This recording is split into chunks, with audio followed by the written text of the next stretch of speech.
Olá, nobres alunos. Hoje nós vamos falar sobre os tipos de conhecimento, né? A gente já falou sobre ciência, sobre o que é conhecimento, e aí vamos entender agora o que são os tipos de conhecimento, tá? Então, então, os conhecimentos é uma forma de saber, né?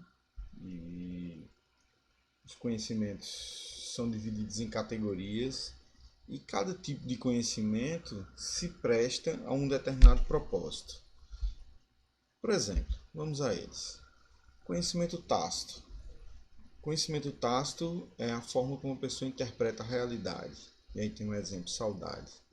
Então, conhecimento tácito é alguma coisa que você sabe, tá? Mas não é difícil, não é fácil explicar para as pessoas, é difícil.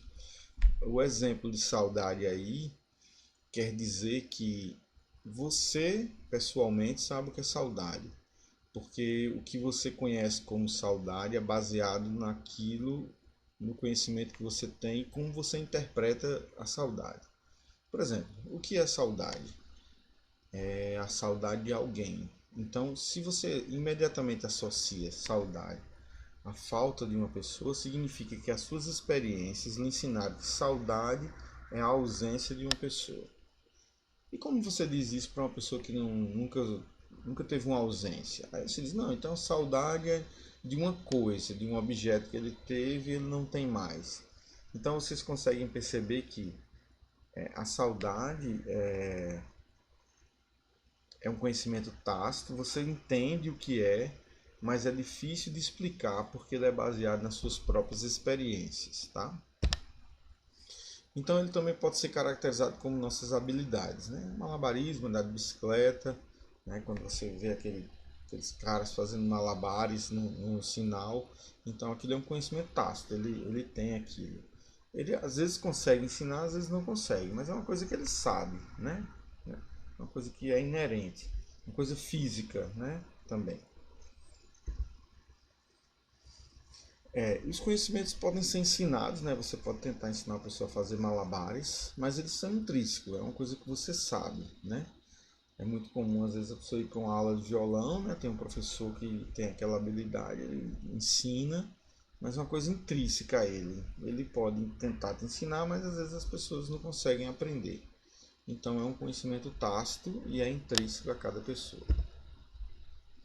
E aí a gente tem o conhecimento explícito, que é esse trabalho que eu estou fazendo aqui, ou seja, eu tenho um conhecimento, né, individual, né, e eu estou transmitindo no ambiente coletivo, no caso da sala de aula.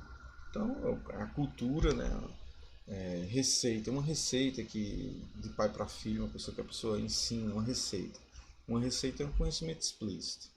Um treinamento é um conhecimento explícito relacionado ao profissional. Né? E um trabalho científico também, né? Quando você faz o conhecimento científico, você passa ele, ele vira um conhecimento, né, explícito quando você começa a explicar os métodos e a metodologia que você utilizou. E aí a gente passa para o conhecimento dogmático, que é o conhecimento da fé, né? Então você é inconteste, né? Você não vai para uma igreja, para um culto, para uma sinagoga e no meio daquele evento religioso, você não fica só citando provas, né? Que Maomé fez isso, que Jesus, né, fez aquilo. Então, na verdade, é uma coisa que você aceita, né? Por uma pessoa de confiança, geralmente um pastor, um padre, seu pai, sua avó, que ele apresentou a fé e você aceita ela de forma inconteste. Né? Então, se aceita como verdade absoluta, né, o conhecimento transmitido e segue aqueles preceitos religiosos, né, como verdade. Então, é conhecido como conhecimento dogmático, religioso, teológico, encontra-se na Bíblia, no Alcorão, em qualquer outro livro que tenha sido escrito com o intuito de propagar a fé. Então, ele se baseia basicamente na imposição e aceitação, não em comprovações científicas. Então, assim, como eu disse no início, não dá para ficar pedindo prova disso ou daquilo, tá? conhecimento religioso se presta a uma outra situação. Ele é inspiracional, né? Então ele inspira as pessoas, né? E ele é inconteste. Ele é sistemático, né? Baseado em conhecimento, em livros organizados, tem estudos sobre ele, mas ele não carece de comprovação. E aí nós temos o conhecimento empírico, né? Que é o senso comum, que é justamente aquele que as pessoas é passado de pai para filho, né? Por exemplo, eu digo muito em sala de aula, quando um bebezinho tem soluço, o pai coloca, a mãe, né? A mãe ou o pai coloca logo uma linha vermelha na testa da criança, esperando que com isso o soluço vá embora. Então, assim, em algum momento isso funcionou, deu certo, né? Colocou a lã e o soluço passou, outras vezes não passou, outras vezes passou, mesmo sem saber exatamente por que as pessoas fazem isso e viram um comportamento, né? De senso comum. A pessoa está lá, coloca a lãzinha com cuspe na testa da criança e vê o que acontece, né? Para ver se passa o soluço. Então, é uma coisa que aprende pela experiência. Ele é ametódico e assistemático. Então, assim, às vezes acontece, às vezes não acontece, né? Então, é adquirido pelo acaso. Né? Outra forma é plantação, por exemplo. É muito comum aqui no Nordeste, né? O dia de São José. Se chover no dia de São José, tem milho no São João. Então, as pessoas sabem que naquele dia, pelo senso comum, choveu naquele dia ou ficou nublado, sabe que vai ter milho. Na verdade, eles não entendem o ciclo da chuva ou previsão meteorológica matemática, mas na verdade ele faz porque ele aprendeu com o pai dele, ele viu e os anos se sucederam e ele viu que aquilo funcionava, então ele não associa a um conhecimento científico. Ele acha que acontece por acaso. Né? É transmitido por tradição, né? As pessoas têm o costume de ensinar as outras, né? Em forma de cultura, mas é a tradição. E você passa aquele conhecimento, né? De pai para filho, ou você ensina a outras pessoas como aquilo funciona. E aí, por fim, o conhecimento filosófico, né? Que é um modelo mental, é uma abstração, né? É idealizado e autorreflexivo. Então, o conhecimento filosófico ele também é muito sistemático, né? Metódico, mas ele trata de outras coisas, né? Ele trata de objetos mentalizados. Você não tem comprovação, você não tem um experimento para provar, né? As perguntas filosóficas, né? Então tem uma pergunta filosófica muito famosa que é quem sou, né? Para onde vamos? Então a filosofia tenta responder questões dessa natureza, mas elas não carecem também de comprovação científica, tá? E aí o conhecimento científico, né? Que aí esse é o crivo maior, o conhecimento científico ele precisa de outras ferramentas, né, de outras ações para ele ser considerado científico. Então ele procura explicar com base na ciência, né, baseado em fatos, em explicações, em comprovações, em dados, fotografias, imagens, peso, comprimento, velocidade. Então o conhecimento científico se baseia em outras estruturas, né, não é especulativo, né, você precisa ter uma certeza sobre os dados, ou pelo menos a certeza aproximada sobre os dados. Então ele é sistemático, né? Ele precisa de teste, ele analisa, ele é baseado em teorias, né? Em funções, em definições. Então, geralmente o conhecimento científico deriva de conhecimento científico, né? Para gerar novo conhecimento científico. É a forma de conhecer racional, tá? Então, assim, é comprovado.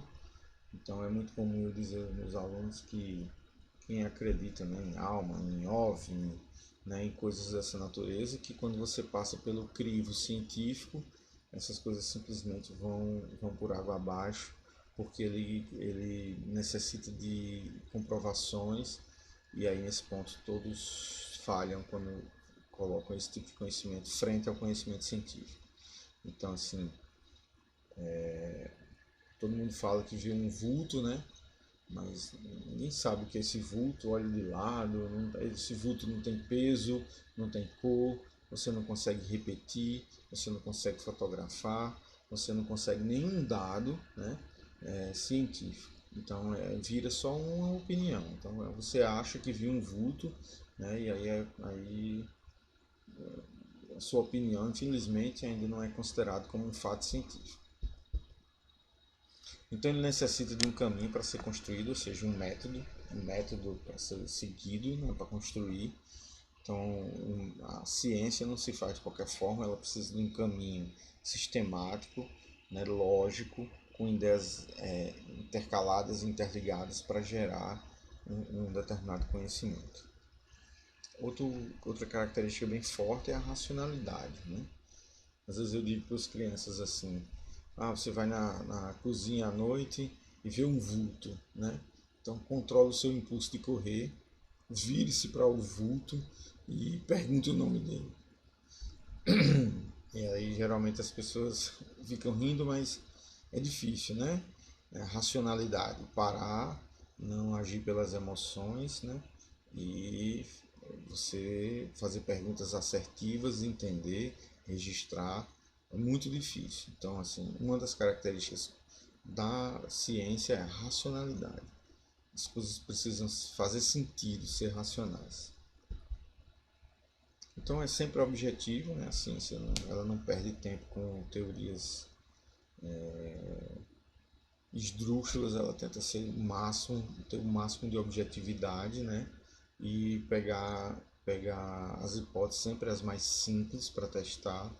Então, se as hipóteses não podem ser testadas, você não tem ciência, né? Então ela busca sempre a verdade, né? A verdade é relativa em alguns momentos, mas ela busca pela verdade, pela observação e a investigação. Outra característica é a verificabilidade, então, um conceito científico, né? Se eu faço ciência e eu digo que eu consigo fazer determinada coisa, né? Eu misturo uma substância e consigo uma outra terceira que serve para alguma coisa, eu tenho que dizer os passo a passo que eu usei para chegar naquele produto e tem que ser possível de verificação por outros cientistas. Se isso não acontecer também, você não está fazendo ciência. Eu já falei um pouco sobre isso, né? Planejado, cientista não age por acaso, ele sabe como extrair o conhecimento através de métodos. Então, que métodos? Não sei, eu preciso testar a eficácia de medicamento. Então, eu posso fazer um teste cego, duplo cego, né? Eu posso separar em grupos, eu dar placebo para um grupo, comparar a melhora desse grupo, dar o remédio para outro e comparar. Então, ninguém faz ciência por acaso. A gente usa métodos rígidos e controlados, né, experimentos, para a gente chegar a dados que vão comprovar nossas hipóteses.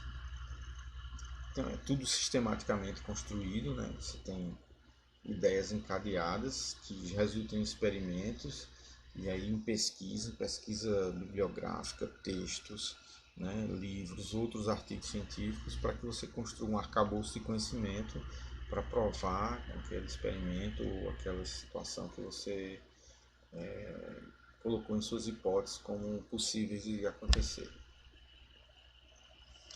E aí uma coisa boa da ciência, né, que o conhecimento é acumulativo. Então, quando a gente diz que a ciência é feita sobre o ombro de gigantes, é isso mesmo. Então, todo conhecimento se sucede e gera novo conhecimento. Então, é possível ver, por exemplo, no seu celular, que você tem o teclado do celular que você digita e ele tenta adivinhar, né, a letra, a palavra que você está tentando digitar. É uma equação matemática desenvolvida lá pelos anos 1960 por um russo que só agora encontrou espaço dentro da informática e ele é utilizado para prever digitação, né, com o cálculo dos ângulos vetoriais das probabilidades. Então, o conhecimento científico ele é flexível, não é definitivo, não é absoluto, acabado. Né? O progresso dele sugere novas hipóteses. Então, assim, o ovo faz mal essa semana que vem não faz mal. 2 ovos, 3 ovos, 5 ovos. Hoje o pessoal come 20 ovos. Então, o conhecimento científico, novos estudos vão sucedendo os conhecimentos que são insuficientes, mas eles eram suficientes até aquele momento. Então, novos estudos sugerem novos caminhos e novas perspectivas sobre aquele assunto. Então, característica do conhecimento científico é a explicabilidade, né? Ele pode, através de teorias, né, de leis, ele pode mostrar como será o futuro, não com uma bola de cristal, mas, por exemplo, uma equação matemática, uma regressão. Então, estudos anteriores mostram que utilizando determinadas coisas você vai ter esse resultado. Então, baseado no passado, você pode prever o futuro. Ok? Então, dessa aula foi isso, né? A gente tocou nesses conhecimentos: o tácito, o conhecimento explícito, né? O senso comum, o empírico, o filosófico e o científico. E aí eu espero vocês para uma próxima aula.